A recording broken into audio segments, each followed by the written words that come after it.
ते आनंद पोटात माझ्या मावेना हे असं त्यांचं जरी असलं तरी त्यांच्या मी ओळखतो सगळ्यांना ओळखतो. आतापर्यंत काड्या घालण्याचं काम कोणी केलं कॅफेत जाऊन हे आम्हालाही माहिती आहे, ते आम्हाला माहिती आहे ना. त्याच्यामुळे जो निर्णय घ्यायचा आहे हे फक्त याच्यामध्ये तिसरा कोणी नाही, हे फक्त उद्धव साहेब आणि राज साहेबच घेऊ शकतात. दोनच नेते दोन भाऊ घेऊ शकतात.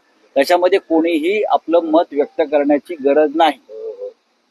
कोणी मत व्यक्त करण्याची काही गरज नाही कुणाच्यामध्ये मत व्यक्त करण्याची. राज ठाकरेंना खड्यासारखं बाजूला केलं शिवसेना असताना कुठेतरी असं कोण म्हणतंय? असं कोण म्हणताय? काय संबंध त्या शिंदे गटाचा आणि त्या मस्क्याचा? काय संबंध काय आहे? हा मस्का लावत बस म्हणावं दुसऱ्यांच्या त्या अमित शहाच्या. तुमचं आयुष्य आता जे आहे ते ह्या सगळे जे आहेत ना, हे कोण अजय बोले त्यांच्या पार्श्वभागाला मस्का लावण्यात तुमचं आयुष्य जाणार. तुम्ही करा. तुम्ही आता माननीय राज ठाकरे उद्धव ठाकरे यांच्या भांडण कशाला पडताय? तुमच्या पक्षाचे प्रमुख अमित शहा. संजय राऊत आतापर्यंत सिल्वर ओकला मस्का लावत होते. मस्का लावून लावून लावून खुर्ची उचलून उचलून कंटाळले. आता राहुल गांधी आणि सोनिया गांधी यांना मस्का लावतायत. तिथेही जोरजोरात मस्का लावतायत. आणि आता मुंबई महापालिकेच्या निवडणुका आहेत. गर्दी जमू शकेल असा एकही नेता त्यांच्याकडे नाही आहे. मुंबईमध्ये काँग्रेस राष्ट्रवादीला काही थारा नाही.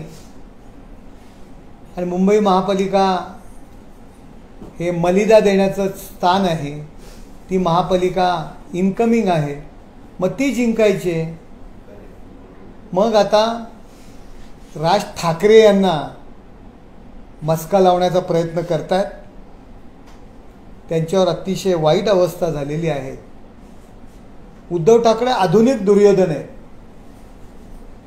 दुर्योधन त्या काळी महाभारतात म्हटले होते की एका सुईच्या टोकावर मावेल एवढीही जागा मी माझ्या भावंडांना देणार नाही.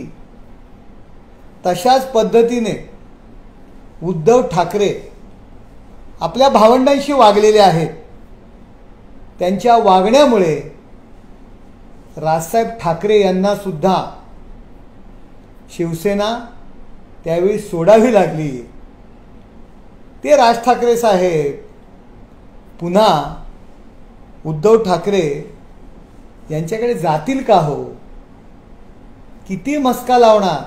आणि एकनाथ शिंदे साहेबांची जी प्रगती आहे, जनमानसांमध्ये जे त्यांचं स्थान आहे, लोकांचा वाढता प्रतिसाद आहे आणि अख्खी उभाटा सोडून चाललेली आहे.